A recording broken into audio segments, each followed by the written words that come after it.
just like to say, I am going to talk a bit about the carbon tax policy. The problem is, without talking about it, and let me just do it from the start, is that at this moment in time, it's still hanging in the air. And for those of you who don't know what a carbon tax policy is, around the world, people are trying to reduce carbon emissions. And one of the ways that they do it is by trying to tax it. In certain countries like Europe, they allow a bit of carbon trading, but that's fallen a bit flat at the moment. But you can essentially get to the point where the idea is that you get to the point where people start thinking about the carbon emissions that they have, because you tax it like you do cigarettes and the like. And one of the controversial issues right now in carbon taxes, for example, is in Europe, airlines are going to be taxed on the emissions that they have in Europe, even foreign airlines. And there's a big fight going on about that because the Russians, the Chinese, the Americans, and the Canadians and so on obviously don't want to pay these taxes, and the Europeans can't afford to put their airlines in jeopardy in the sense of giving them a tax and others don't have it. So that's just one area. The other thing is that the Treasury is going to use this money as an extra income source. And they gave 3 scenarios to start off with, which we were involved with. A colleague of Jackie Walters, Luke Rose, was involved. Confused, sorry, Jackie. The one proposal was 75 rand a ton tax. The other one was 100 rand, and the other one was 250 rand. And if I remember correctly, it was about, at 100 rand, it was about 49 cents a litre that it would work out. There were going to be some exemptions and so on. And what they proposed in yesterday's budget, it's quite complicated. There's a big formula here. It's in Annexure C in the budget review. You don't have to pay $100. You can just download it from the web for free. But what they've done to start off with is that $120 would equate to about 60 cents a litre, I would guess, roughly speaking. But you would get 60% tax-free. So that would mean that you would get 36 cents off, basically, of the 60 cents a litre. If you follow, it gets complicated. So then you're left with 24 cents a litre tax. That's going to be from the carbon tax side. But then you can get another 10% off in certain industries. And I see the petroleum sector would be one of them, because that's where they're going to collect the tax in your case. And in South Africa, there's only 2 major industries that is going to generate like 90% of these taxes, and that's electricity, because of the coal usage. And the other one is going to be obviously the petroleum industry, and then maybe a bit on cement and things like that. So then you get another 10% off. Now, I'm not sure if that 10% is going to be on the full 60 cents a litre, or if that would be on the 24 cents a litre, but you can get another, and then you can get an allowance between 5 and up to 10%, a maximum offset percentage, between 5 and 10%. So that would probably be on the 24 cents, or whatever is left of that. So essentially what I'm saying to you, it looks like it's going to be about 20 cents a litre in the diesel arena. You'll probably also end up paying a few more cents per kilowatt of electricity, probably in the range of about, I guess, between 8 and 12 cents a kilowatt that would have to be added onto your electricity bill. So the carbon tax is going to be quite an issue in the next while.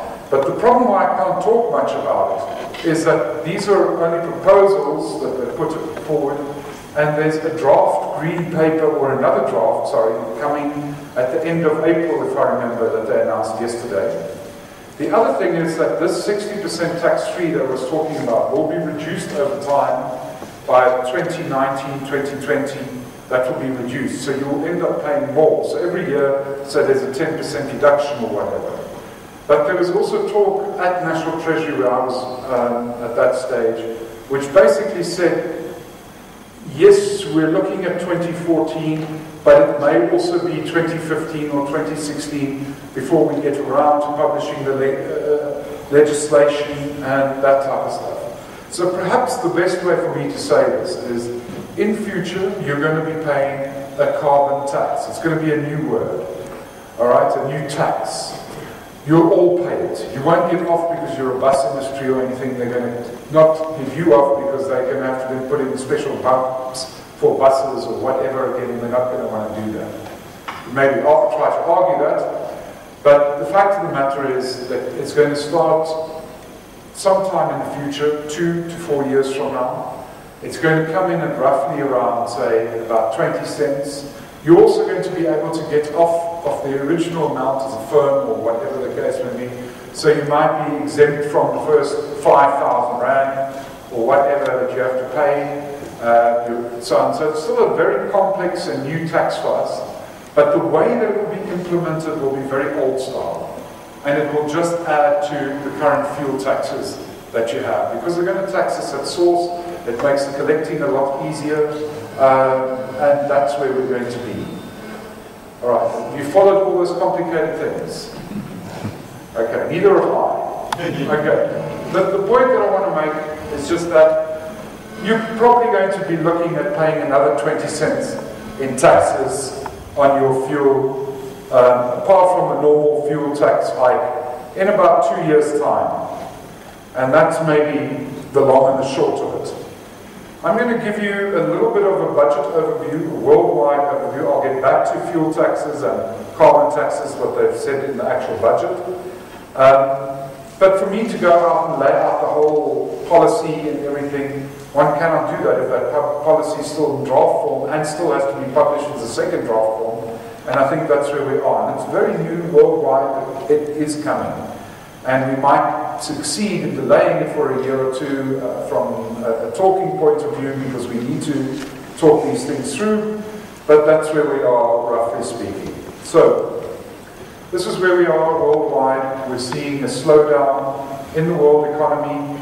This is the developed world, and you can see that business confidence is very close to a 50-50 point, or a 0 point, where 0% of the people are positive and 0% are negative, or they equal each other, they cancel each other out. And it was a great bounce back after the last recession just 3 years ago, which was the great recession in our lifetimes. And it's probably going to continue for some time. But just to show you that it's very, very different around the world, is over here, there's 3 lines. And I hope you can see it clearly, but the 2 that are still going down are basically Europe and America. I suspect that America is already turning a bit. It looks like the economy is looking a little bit better than Europe, and they're probably pulling out of their trouble a little bit earlier. And I'll show you another graph just now, part of the reason why. The fact of the matter, however, is that Europe, which is still to this day our biggest trading partner. Forget all the stuff you hear of China. Yes, they as a country are our biggest trading partner. But if you add Germany and France and Spain and Italy and Greece and all of them together, it ends up Europe is still our biggest trading partner. And, by the way, the Chinese are also having to sell to the Europeans. Remember that as well. So they're also likely to see not as quick a growth in this process.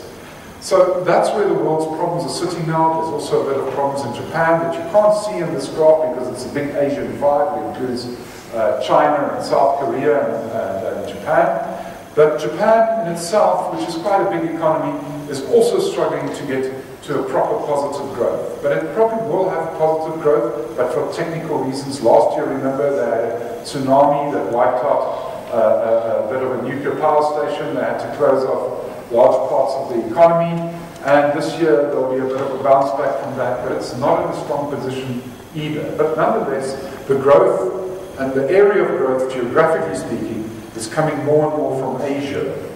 Africa's not doing too badly, but Asia is definitely the new growth engine and will be in future as well. You could say the emerging market is, in general terms, it's true, and I absolutely think emerging markets are great. But overall, I think it's still a Chinese and a China run game. Look at this.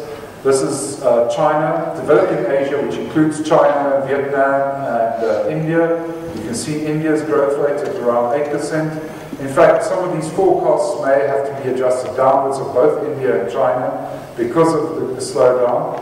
Africa, Sub-Saharan Africa, is the only region this time around that's going to pick up speed, they say. South Africa is also slowing down, as you can see here, with the green line, green dotted line, with the red line, the green dotted line is Latin America, just above us, and the United States and the EU. But we know from yesterday's budget, anyway, that we are only going to grow at about 2.7%, or that's the forecast. We also know interest rates are going to be low for a long time going forward. And these interest rates here I've got at the back of me are very simply American interest rates minus the inflation, and they negative territory. I'm going to tell you that this should have helped juggle commodity prices up. It hasn't happened this time around, so commodity prices are under pressure. And unfortunately, what do we export? What does South Africa export? Commodities, and that's where the thing is. Very simple, this is all the major regions in the world, and you can see how in the last 3 or 4 years, interest rates have dropped quite tremendously. Interest rates around the world, we're not talking about South Africa here, are going to remain close to zero, basically, for all intents and purposes, until at least 2014, if not 2015. That's what it's looking like. So the savers of the world are not in a good position. If you're saving in a bank, you're not making money at present. So that's where we are, and that's part of the reason. Can you see this is the American debt to GDP, and you can see it peaked just above 375%, and it's come down a bit. America is addressing its debt problems. It's now becoming more government debt rather than private sector debt. Certainly its companies have come out of debt.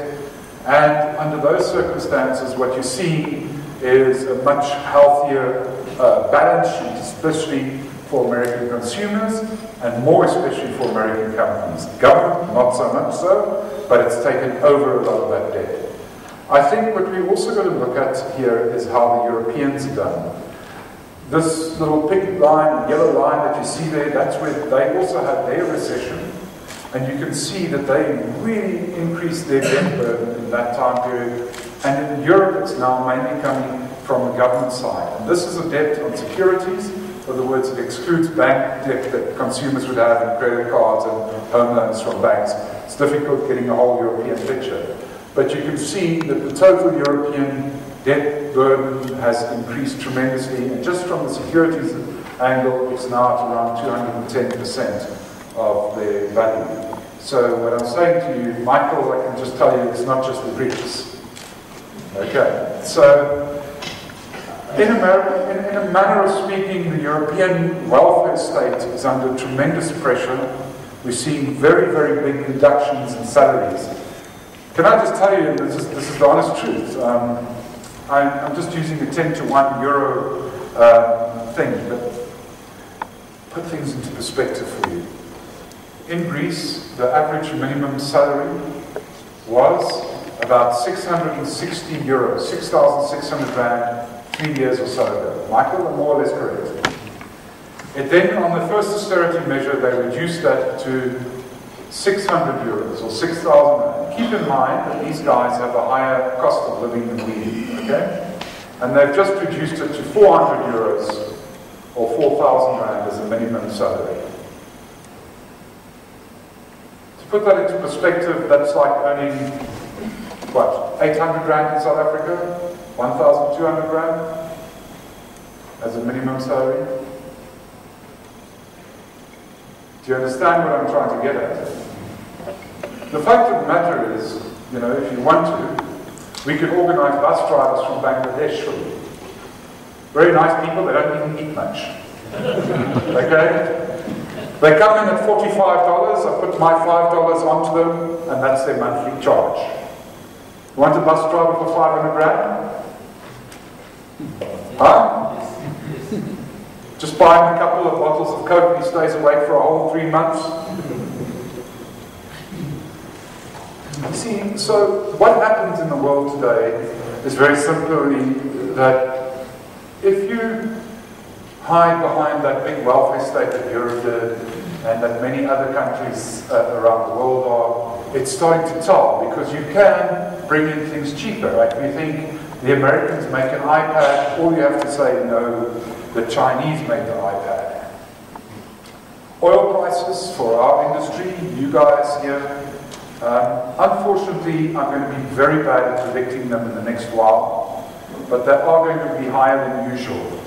The reason why I can't predict them and why I can say that's higher than usual is we've got a political situation in the oil field, or the oil thing, where we've got Iran in the first place, playing a political game with Europe and America, and I'm not saying it's right or wrong, that's just what's happening. And they're putting troops in the Strait of Hormuz every now and then, and what that means is that people are worried about oil supply. And there's a second political play. Some people call it the Arab Revolution, other people call it the Arab Spring, but we've all seen it, and people are very worried. You can imagine if this happens in Saudi Arabia, the world's largest oil producer, then we may be in for a real tough time, okay? In fact, at that moment in time, when it goes to Saudi Arabia, I understand you guys are going to be putting sand in your trucks and not petrol. Okay, you're going to come to a dead standstill. Do you understand what I'm trying to get at? So there's a political thing in play. Plus, there are other little politics going on. You've all heard of the bombings in Nigeria and things like that. So there's also a religious type of situation which is making people nervous. So many of the oil-producing countries have a political premium at the moment. And I can work off demand and supply, but I can only talk shit about politics. Okay? So I have no idea to give you where the oil price is going to be, other than to say it's very likely to be over $100, maybe even $120, and it certainly is in a tough time period for all the world to see, and it's probably one of the factors that's helping to slow down world growth right now.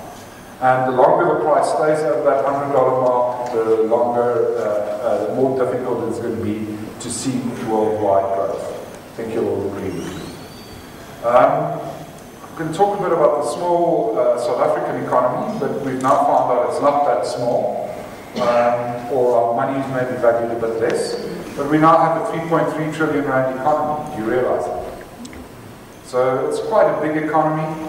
I think this year, I don't think it's going to be a recession, but I think it's going to be a lot slower growth at around 2.5%. Treasury says 2.7. I think both of us are realistic. The comma points are always arguments for economists. Next year they've got us pulling out very quickly. I think it's going to be slower, but they might be correct. I'm not here to counteract that. All I'm saying is part of the cycle, I think this year is going to be the tough part of the cycle. And there's going to be other things to play here. And I'll tell you what they are. And some of them you can trace back to the budget. You can just look at our manufacturing. It's looking more like a rich country's manufacturing, which hasn't bounced back quite from the recession, as for example China and India have. So we're struggling a little bit on the manufacturing side. We're still about 10% below our peak of 2008. So the one sector that really hasn't, has seen positive growth, but it hasn't quite recovered fully from the recession, is manufacturing, and that's one of our big ones. The other big one that's a very big surprise during the biggest boom area in our lifetimes in the commodity market is that mining as a percentage of GDP has continued to decline. In 1993, mining made up about 11% of our GDP, and right now it's about 5.5% of our GDP, or about half the size it was when we were a democracy. Started becoming a real democracy. So those are the two frightening parts. The good side is that consumers are spending. The only problem is I'm not quite sure how long they can continue spending if the jobs don't come, but some jobs have come last year. But certainly the consumer is buoyed by low interest rates, lower prices because the rand was strong and all those nice TV sets were going cheap. You bought 4, so hey. From me last week, I remember you, yes. And then, as you all know, everybody in South Africa has a right to a new motor vehicle, especially if it's a Mercedes-Benz or BMW. And so on. You all know that the minimum speeds that we were talking about in South Africa that are due to come into effect of 270 kilometers an hour, you need a good motor vehicle for it. You can't just have any old junk. Okay, because that's going to be the speed of the highway. There's nobody else going to travel it except you. Okay. No, I'm kidding. But the consumer's been doing well. We've been spending on TVs, we've been spending on our iPads, we've been spending on a lot of things, even clothing, perfume. Pharmaceutical products, that's because half of us are sick, and the other half of us using them. But we've been doing quite well. And all jokes aside, the one area that we haven't been doing so well is the food and beverages and tobacco area, which is quite strange, which says to me, South Africans are on a diet. But we're dieting to buy TVs, I think. But anyway, be that as it may. And that's buoyed by these low interest rates, as you can see, and that's definitely making a difference. Also right now, what we call monetary conditions, if you look at the weakness of the rand in the last few months, the higher inflation rate, low interest rates, those low interest rates are now lower than inflation. If you take your money to the bank, you get 5.5% in today's terms, but your inflation rate is 6.3%. So if you put money in the bank, you're actually losing. Would you agree with me? Yeah. So that's the other thing that keeps consumers spending, because it doesn't make that much sense to keep all your money in the bank. So that's loose monetary policy, we call it as economists. And that'll probably drive a bit of our growth going forward. So the consumer will be there. He's still going to use your buses for shopping trips. Maybe not quite to Dubai, but, you know, Polokwane to Joburg could be a popular route. Treasury says they see 6.2% inflation. I think that's rather realistic. I had a question this morning because of all the SIM taxes and the petrol taxes going up. It might be a little bit higher, because certainly about 7 or 8% of our inflation basket is now going to have a further increase above the rate of inflation, which just could make inflation go to about 6.4 or so for the year. But nonetheless, it's pretty realistic growth. As you saw, I'm at about 2.4, they're at 2.7, neither here nor there. All of us are saying growth is going to be a lot slower this year than it was last year. Low interest rates, I think if you listen to the Reserve Bank governor, if you listen to what Private Gordon's been saying for a while now, it's very, very true that we are also going to have low interest rates. Our interest rates just can't go to zero, because you can have interest rates at 1% in Europe where inflation is 2%.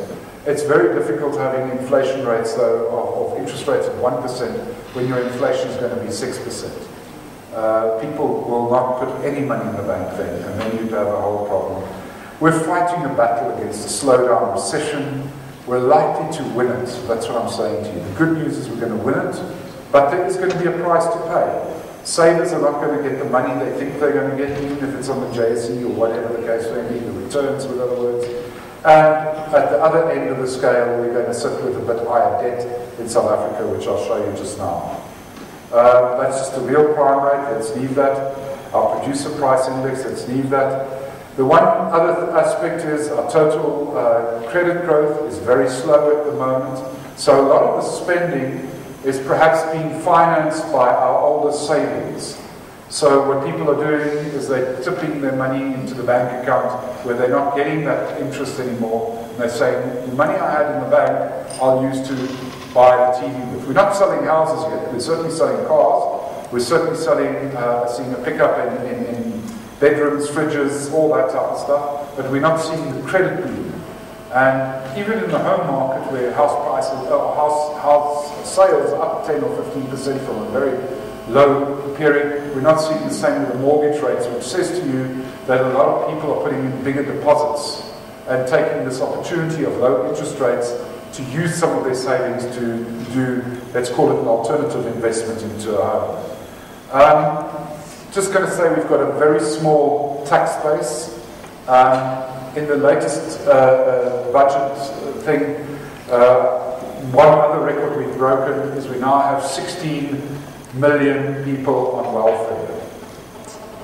And we've actually got, I'm not talking about VAT taxpayers, I'm talking about literal people paying income taxes, and they have to fill in a form and everything. We've literally got less than 5 million of them, although the minister's hoping for 6. So we'll probably get about 5.1, 5.2 million paying at the end when everything comes, because it takes a few years to come through. But that just says to you that's just too little for the welfare state that we've become. There's no other country. Can I make this clear? This is not anything wrong, but think about it. There's no other country in the world where it's got nearly 3 times the amount of people on welfare than the number of people that are paying taxes. In fact, I can't think of any country in the world that has got more than a 1-to-1 ratio. One taxpayer, one person on welfare. And that just says to you how big this welfare state has become. And that's what Prophet Gordon and Jacob Zuma are also trying to fight in a different way.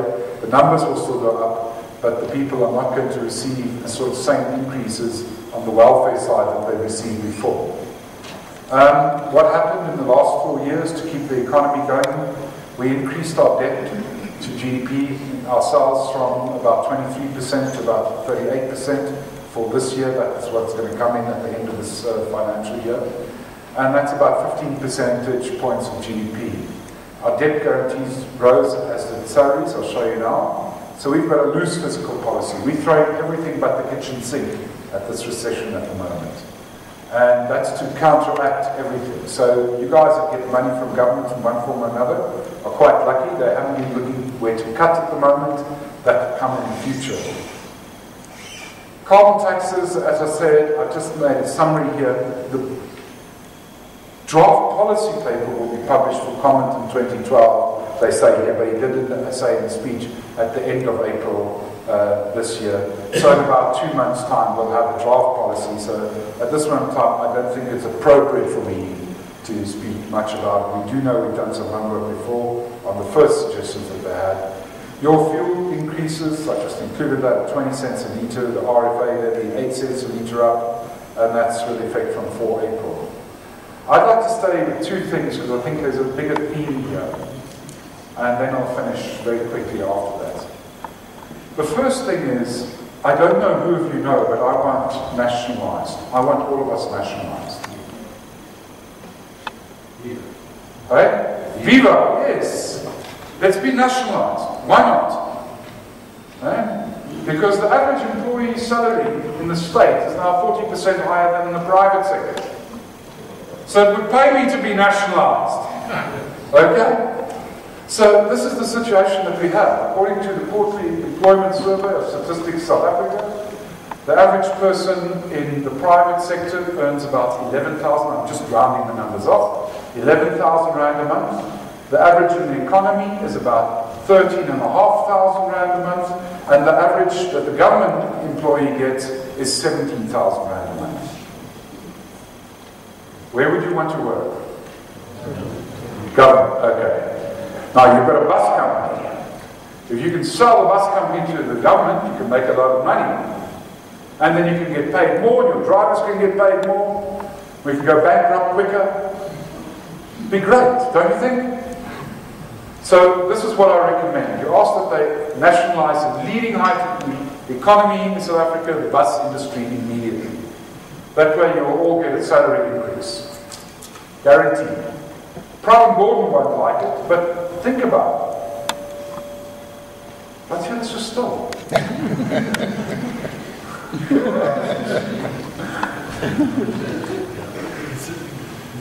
They're really considering it. Okay, please, the people from the press note that the South African Bus Operators Association is now thinking of becoming the South African State Bus Operators Association. And saying Viva 4 times, and we will go there. And ironically, Viva is a French word. Anyway, you can see the compensation, and what's happened is that Prophet Gordon said, enough is enough. We've heard other ministers say this, but this time he's put out figures. Again, they do that every now and then. And, budget is a plan. So we change a plan, and what we've done previously is on average, we've increased the government compensation part as a total by 15.7% over the last 10 years. We've increased it. So the political pressure has been from unions, and we haven't increased those salaries as they said. But this time he's put something in the works there, and he said, this year will somewhere be 32%, and in about 4 or 5 years' time will be 18% of government expenditure will be government salaries. So the increase this year is 5.6%, next year is 5.2%, and after that it's going to be about 4%, and then we're going even lower. Now, if you look at what the other minister, Ibrahim Patel, said, he comes from trade unions, he said new growth plan calls for salary restraints and so on, especially from the top earners and so on. Now, you know why this is coming, because the government are the top earners, okay? Whitey Bason's got nothing on the government. He only earns a few million, okay? The government earns billions, okay? The salary bill in government this year is going to be at 374 billion. Okay? If you were to pay the salary and the state-owned enterprise guys the same as the private sector, we could basically build a new power station every year without much of an increase. Does that put it into perspective for you guys? So the minister is fighting this battle. He's going to have to do it. I don't know what's going to happen, but one thing I can tell you is going to happen, he's going to have labour strife this year. Am I right? Because COSATU and the other trade unions are not going to take this lying down. You didn't expect this out of a budget presentation, did you? Okay, nationalisation is first of all what you call for, and then you don't want wage restraints after that. But if your nationalisation plan doesn't work, you do want wage restraints. Because if you can get those wage restraints, because the shift, what government's trying to attempt, is putting money back into infrastructure, and I'll show you how that graph looks just now. Because if we could, the savings that we could make, all right, at the end of the day, could be as high as 185 billion rand. If we go back to where the guy in government got paid about 10% less than the private sector, so because remember, private sector you can go bust. Government is very difficult to go bust. Okay, so there's a risk premium that the private sector guy should get. That's how it works in many places. Well, these days the British also pay their public servants a bit more, but only 7.8% more. Californian teachers have got a problem because they get paid 7% more than the private sector teachers, and there's a huge disparity. But anyway, so government salaries being higher than the private sector is nothing new, it's just that we've taken it to new levels. So this is, and we're talking about the formal private sector, not the informal private sector, by the way. So this is what he's going to attempt, because if you can save 185 billion, that's 6% of GDP, you could save. Just there. He doesn't have to tax anybody a cent more. And he puts that into infrastructure. It takes our infrastructure from about 20% to 25% is where you want to be as a developing country. Alright? And 185 billion, you build 9 G-FITs a year. Because if you don't put the money in infrastructure, what's going to happen? There ain't going to be roads. If there are no roads, bus wear and tear is going to go up. Okay? Robots are not going to work. Not that many fines other than nasty traffic officers, the type of fines when robots don't work. Everybody's stuck in traffic, more petrol being consumed, more carbon taxes to be paid. The economy goes into a nosedive. Do you follow? We need that money for infrastructure. We haven't spent on infrastructure for a while. So this is the one battle. I'm just giving you the big themes. This is not meant as everything literally, but literally government employees do get paid 40% more than the private sector at present. The other thing is infrastructure spend. Now, if you look at this, can you see what's happened? Government guarantees have shot up from about 60 billion just 2 years or so ago to about 150 billion. That's a huge increase. Where does this come from? Well, when Transnet says, I'm going to build something, or Eskom says, they need to lend that money, they don't have the balance sheet themselves, so the lenders want government to guarantee it. Even SANROL has government guarantees. Would you all agree with me? So this is where this is coming from. So we better hope that these infrastructure projects bring down the cost of doing business. Because we all know, a new road, your tires last longer. Let me give you an example. Very simple example, if I may, on infrastructure. If all our robots worked in Johannesburg, okay, traffic would flow a lot better. You agree with me? If traffic flowed a lot better, we would all save money on petrol. We would all save money on the driver's time. You'd be able to do more trips. Would you agree with me? The next step is, hey, that's not enough. Let's have a green wave technology. Let's synchronize the robots. Yes, the robots can be synced, and you can have a turn in South Africa because it'll be turn right on red. In other words, when you see nobody's coming, and you just got to turn around the corner, you can go. Alright? That alone will save your fuel bill 1.5%, your time 1.5%. It's been tested. Green wave technology in most cities around the world, according to the World Bank and many other steps, so I'll save you 10% of your employees' time, 10% of your fuel, 10% of your energy, 10% of your carbon emissions. Hey, we're already saving the world. So now imagine you were stuck in a traffic jam like me this morning because the robots didn't work, and you end up being able to flow a lot freer. So it won't only be 10%, it will be a lot more. Would you agree with me? Then the next step is you go on algorithms. They've got these algorithms that they're doing, and they've tested it in a city like Dresden in Germany. They've tested it in other areas. This just takes a few million, not billion, million.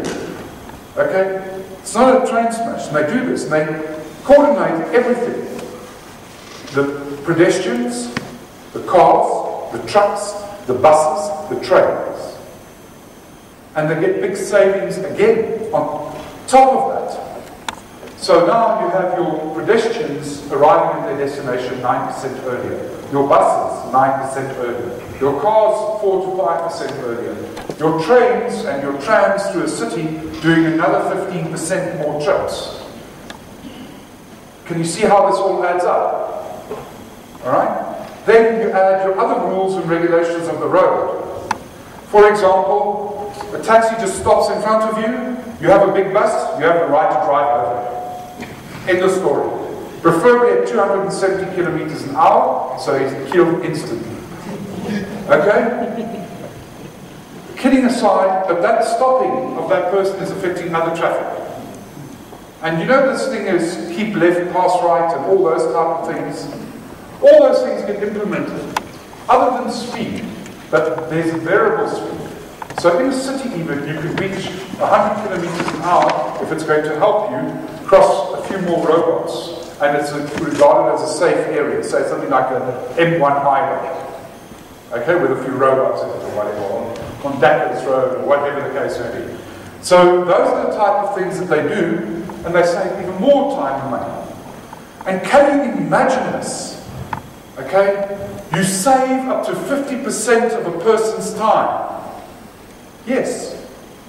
You can do double the trips in your bus that you did before with the same driver if you're in an urban environment. Even if you're in a peri-urban environment, you will save huge chunks of time. And even if you're on a national highway, you save between 2 and 3% of your time because things are regulated properly. Can you see what a difference? So now what have I talked about? Robots, synchronizing them, haven't I? I've said this is the rules, it's institutional rules, it's implying those rules. Do you see what saving it can make? Can you see the profits in your bank account? Can you see the taxman smile? Okay? But of course, if you're not investing in infrastructure, you're not thinking about these things, and public servants are just sitting at their desks wondering what they're going to do next week, okay? You're a bit stuffed. And that, in the modern world, means you're not even a third world country. You're then looking at becoming a fourth or a fifth world country. Do you follow? We have to think modern. We have to think. And that's what our finance minister is trying to do here. And I'm exaggerating it, but I'm making sure you understand. And the savings I talked about aren't exaggerated. You can read up about them on the net. By the way, the first green wave technology was instituted in the States towards the end of the 40s. The first pilot tests were done in 1942, just on synchronized robots. How come we in South Africa, 70 years after the fact, have not done that and we're still struggling with robots that don't work? I think we should say, viva, we have the right to shoot a traffic officer every day on national television. Hey? That is a government official not working. That's cheating, that's stealing from us. If you're working for a road agency and you're responsible for those robots, you're stealing from us, bro. Yeah. We've paid you. All we should do now is give somebody else a chance. Here you can see our debt guarantees and our debt as a percentage of GDP. You can see the turnaround. You can see it's increasing again. These days, for emerging market countries, they don't like you going over 40%. And I think within 3 or 4 years, we will be over 40%. The government, the Treasury guys say, Mr. Minister says we're going to be at 39, and we're sort of not really going to go over 40. But I think, you know, whether it's in 3 years' time or 4 years' time, we will go over 40. And with debt guarantees, we're likely to go over 50%. Because if you look at the build projects from the Transnet, Eskom, and the like, that's going to happen. Here's our fixed capital formation. We wanted at 25%. We know that places like China are at 40%. But most other developing countries are at 25%. We're only at 20%. We had a bit of an upward tick in the aid of the World Cup, which went well. But you can see that public expenditure as such has been doing a lot better. So we have to turn that situation around. We have to spend less on just expenditure and more on infrastructure. That's what National Treasury, the Presidency, all the ministers in the Presidency, I must say, and the sort of things that we're hearing from the Abraham Patels and the Department of Trade and Industry and the like. So I think we're going to see a lot more of that. Here's just the fixed investment. You can see private business enterprises spend the most on fixed investment. Fixed investment is the bus that you buy. Fixed investment is the computer when you're a firm. Fixed investment is not the house that you buy, that's your investment, okay? That's something else. It's the roads, it's the sewage, it's all that type of stuff. And you can see from 1980, when government had about 10% of it, they've gone down all the way to about 2%. Now here's the crux of the matter that I'm going to get to. We're going to finish in 2 minutes. We spend about 10% on government salaries as a percentage of GDP. If we add local authorities and so on, it's about 12.5%. With state-owned enterprises, maybe a bit more. But let's leave state-owned enterprises. Government spends about 12.5% of GDP on its salaries, but only 2.5% on fixed investment. And I think that's the wrong ratio. And that's what this is going to be about. And I think some of the stuff that I've read in the budget, and I know it's too early because we get a lot of promises and the implementation is not always there as it should be, but quite frankly, I think this is going to be a very big fight by the current government to get its things right. I heard this morning that President Jacob Zuma sees this as a legacy. He wants to leave us a legacy of more infrastructure in his term. So he's really thrown the gauntlet down to National Treasury, to all the other ministers, and that's what's going to happen. So hopefully we get our new roads, and it doesn't cost us too much, and get our new stuff. I'm not sure about the high-leg jet thing to Gauteng and Durban and so on. That might be a bit costly. You can see the enterprises, the state-owned enterprises, how they've come to the fore recently, which is why we pay a little bit more for airport taxes, and a little bit more for our ports, and a little bit more that we need to look at, because there might be price implications coming through from there. The electricity is the most famous one, I think. But what I'm trying to say is that that red line, that government fixed investment line, they want to really turn around. You can see it's not even flattening out, it's flattening up. And the message we're getting as economists from Treasury is that they're really serious about this infrastructure spending. And if they are, and I'm telling you now, government salaries are not going to see the increases that they have in the last 4 or 5 years. They're certainly going to come down, so you don't want to be nationalised, okay? I think I've said all this. I think what we liked is a savings product, the helpful middle class in buying homes is great. Simplified tax, I'm always for simplified tax. I'm not an accountant, so it helps me. I'd like to see that simplified tax brought out. The budget deficit, that it was down, economically speaking, that was very good, Fran. Let's leave it there. I'd say what was missing is a thank you to the world's smallest tax base. To say thank you, guys, you 5 million individual taxpayers, you less than 400,000 companies that provide us and pay as you earn. You 1 million companies that are VAT registered that are paying your VAT, thank you. That's what we needed a bit, because we were a bit under pressure. That would have been great. But let me just finish this and say, I think what we're starting to see, why give this budget so much, is we're starting to see a very big turnaround, and we're seeing a government growing up and realizing that you can't pay your way out of everything by paying state-owned employees more or welfare recipients more. You also have to deliver, and in order to deliver, you need some things. You need to be able to put the medicine in the hospital to make the patient better. You need to put down the hospital. You need to buy the bed. You need to do the school books, all those type of things. And I think really there has been a bit of a turnaround. I'm not sure politically how it works out. I suspect there's going to be a big fight in the terms of the public unions and the government having a big fight this year and next year. I'm sure that's going to happen. I can't predict politics. I'm an economist. But what I can tell you is I'm pretty positive that they are trying to turn things around. And that at least is a good sign. And I'd say this is basically an 8 out of 10 budget. I don't like the carbon tax idea, but we're likely to see it, as are many other countries. Thank you very much.